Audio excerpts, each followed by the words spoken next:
Olá! Trago-vos aqui uma questão que é o que fazer com os resíduos de experiências em laboratório.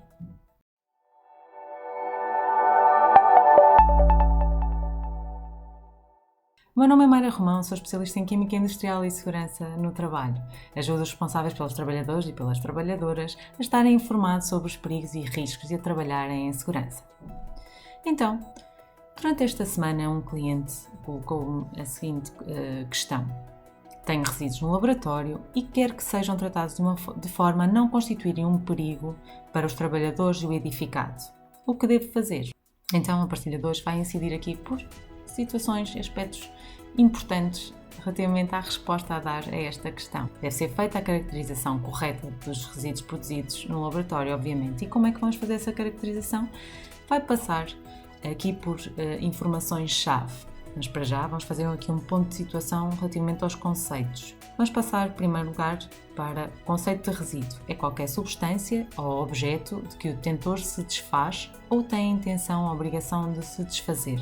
O conceito de resíduos perigosos. Resíduos que apresentam uma ou mais características de perigosidade constantes no Regulamento Europeu 1357 de 2014. Está disponível online e fácil acesso para vocês consultarem em qualquer altura. Então, este regulamento caracteriza como resíduos perigosos todos os que são explosivos, comburentes, inflamáveis, irritantes, tóxicos para órgãos-alvo específicos, os que apresentam toxicidade aguda, cancerígenos, corrosivos, infecciosos, tóxicos para a reprodução, mutagénicos, os que libertam gás com toxicidade aguda, os sensibilizantes, os ecotóxicos, são todos estes que nós já referimos em outros vídeos anteriores.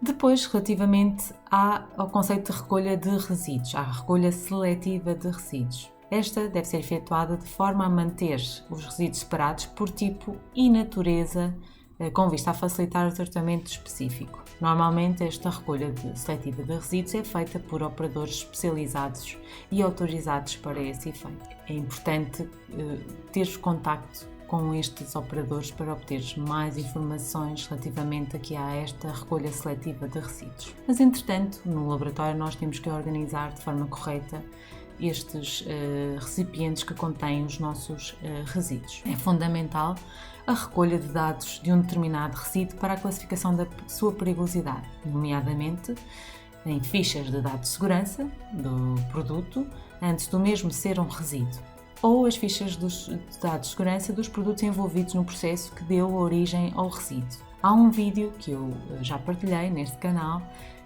com o título 3 formas simples de ler rótulos de embalagens, onde eu falo sobre as fichas de dados de segurança. Qualquer análise química realizada ao resíduo também constitui uma informação pertinente para a classificação da perigosidade do resíduo e outras informações sobre o processo que leva à obtenção do resíduo, temperatura, condições de oxidação e pH, a variabilidade dos processos, reações químicas envolvidas, são algumas das informações.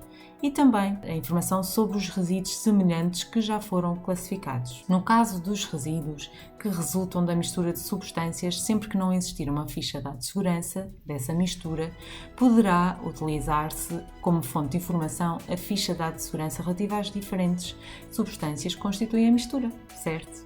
Bom, na secção 3 da ficha de dados de segurança, informação pertinente. Por último, o acondicionamento dos resíduos. Deve ser feito com etiquetas e rótulos que identifiquem o produtor, a designação do resíduo, o código LER, os pictogramas de perigo, as frases H, as frases P, para evitar acidentes devido a incompatibilidades. É importante também identificar a quantidade de produtos que foram adicionados e o tipo de produtos. Isto é, se estivermos a falar de um jerrycan com código LER só para ácidos, é pertinente que sejam identificados todos os ácidos que estão dentro deste jerrycan. Os acondicionamentos para deposição de resíduos deverão ser colocados em locais frescos, ventilados, sem incidência direta da luz solar e sem bloquear as vias de circulação. É bastante importante também, porque às vezes o operador de recolha de resíduos não tem disponibilidade para recolher os jerrycans e acumulamos os jerrycans no laboratório ou no armazém e por vezes podem ficar a impedir as vias de circulação. Isto não pode acontecer, tem que ser prevista à partida todas estas recolhas dos jerrycans para que não fiquem a obstruir as vias de circulação. Por hoje era esta partilha que eu queria fazer contigo. Espero que tenha sido pertinente e que te ajude na tua jornada de trabalho em laboratório. Se tiveres alguma questão, coloca nas observações ao vídeo ou podemos marcar uma reunião para esclarecermos outras questões e outras dúvidas que possas ter relativamente a este tema. Obrigada e até ao próximo vídeo. Bom trabalho!